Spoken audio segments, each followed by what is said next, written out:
Doctor Zakir, আসসালামু আলাইকুম। ওয়ালাইকুম আসসালাম রহমতুল্লাহ বারাকাতু। আর এই প্রশ্নের দ্বিতীয় অংশটা হলো, এখানে কি টাকা দেওয়ার অনুমতি আছে?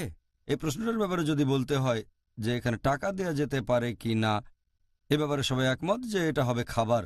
অন্য কিছু দিতে পারবেন না, টাকা দিতে পারবেন না, গরিব মানুষকে জামা কাপড় দিতে পারবেন না, অথবা কোনো ফার্নিচার।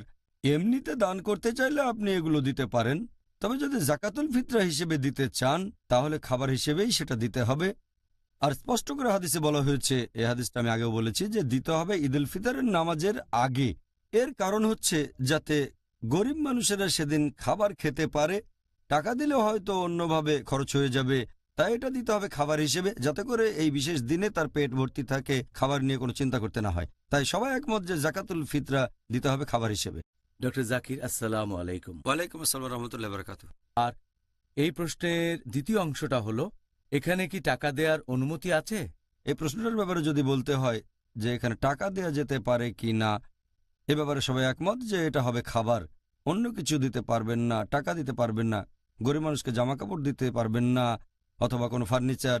এমনিতে দান করতে চাইলে আপনি এগুলো দিতে পারেন, তবে যদি জাকাতুল ফিতরা হিসেবে দিতে চান তাহলে খাবার হিসেবেই সেটা দিতে হবে।